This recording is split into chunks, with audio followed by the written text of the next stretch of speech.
DC's Dark Days The Forge. From the memories of Carter Hall. Carter writes his final journal, remembering the origins of his Odyssey, and also of one of the biggest mysteries of the whole universe. As a boy saw something falling from the sky, Carter and his princess, in their first life, headed out of their palace, to find out a Thanagarian ship was falling. A ship made of a material which was key to understand the very universe they lived in. A ship made of metal. He did not know that the metal was a special one, but he soon found out it was ninth metal, something that made him, his wife, and their enemy Hathset eternal, living a cycle of multiple existences, reincarnating in every era to continue their battle. But in the moments in between, when he was passing from one life to the other, Carter remembers seeing flashes of a far greater mystery than the one of his eternal quest. The mystery he saw never came in the form of a dream, but of a nightmare, echoing from metal. And until now, he never shared anything about what he discovered. He also connected his knowledge with the dawn of men in 4 tribes, and the mystery it pulled at him with every single clue. He could not get away from it, and had to get to the truth, no matter the cost. But right now, he repents his stubbornness. He's writing these words because he wants whoever who reads them to stop before following in his footsteps, as the only thing they'll find if they keep on is pure, true horror.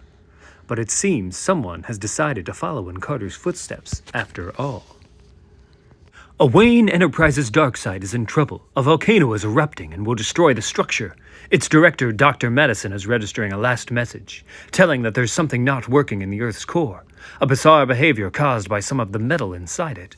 As the volcano is about to destroy the place, Batman, with a special robotic suit, breaks in and saves the life of the Doctor, also with the help of Aquaman, even managing to save the data the site retrieved. Arthur would like to know why Bruce kept a secret base inside his dominion, the sea. But Batman answers him he should trust him. He's looking for something hidden. While talking with Aquaman, a woman calling herself Lady Blackhawk reports to her base, telling us that Batman did not find what he was searching for. Hal Jordan was assigned to a secret mission from Ganthet regarding the potential threat of a dark universal force freeing herself. This force will have the opportunity to do it on Hal's planet Earth, and more precisely, the coordinates to check correspond to Wayne Manor, home of Batman. Hal gets to the Batcave looking for what's originating the problem while Bruce is away, but he's attacked by Duke Thomas, who has one mission: to allow no one inside the cave, even family. Hal dismisses Duke easily and then finds a secret way inside a hidden part of the cave.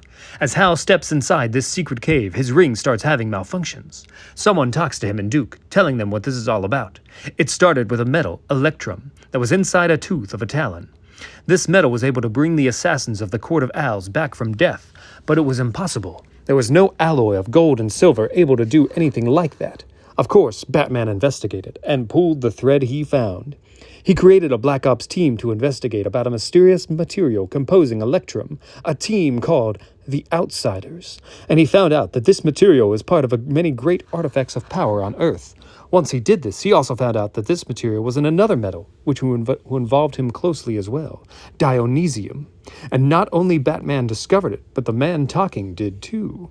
After this revelation, Duke realizes who is talking with them, and tells Hal to keep on going, even if Green Lantern wanted to turn back and call in the League.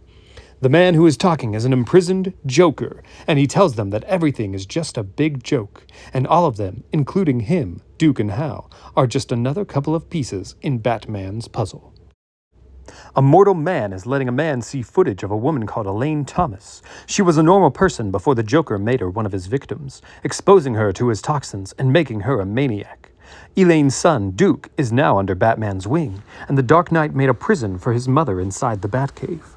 He did this not only to help Duke, but also because in the past, a mortal man offered Elaine the secret of eternal life, and the opportunity to battle the one fight he's still fighting himself.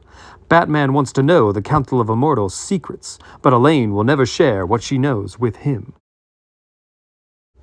Batman communicates to the computer, ordering to send a message to Lucius Fox about Site 14 being down. The Dark Knight wants Site 15 running and far away from the oceans. As he's sending the message, Batman senses something wrong and throws a batarang, hitting Mr. Terrific's T-spheres. Dr. Holt is just back from an alternative version of Earth and is assisting Bruce in his analysis, retrieving parallel data from the other Earth. But even Michael, with his incredible brain, can make sense of what they detected.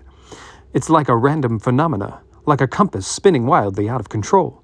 The last quote inspires Batman, who also confirms to Michael that they will need to act on a cosmic scale to understand anything about what's happening. He also tells him he's about to embark in a deep exploration, and that Michael will need another man to do what's necessary. They imprisoned him because of his instability, but now it's time to release him. And Terrific is grateful for it. Plastic Man will finally be free. Batman asks Superman to allow him entrance, not too politely as Clark underlines, but Superman quickly perceives his friend is tense due to his heartbeat. Bruce tells him if he remembers a request he made to him years before, he wanted a room inside the fortress, locked, with no one ever allowed to enter it, Superman included. Clark tells him he remembers and that he kept the promise. Well, now Batman needs to enter. The problem is that he threw the key into the sun, and no human can unlock the door. But that's why Bruce called for the help of Mr. Miracle, who manages to open the door, only to be shocked in seeing what's inside of the room. He tells Bruce he cannot believe he's been stupid enough to keep that inside for all of these years, but Batman does not want him to interfere further and tells him to go away. Inside the room stands a huge tower, functioning as a tuning fork, and Batman wants to run inside it, the frequency he and Mr. Terrific studied. It's finally time to see what hides in the depths of the dark.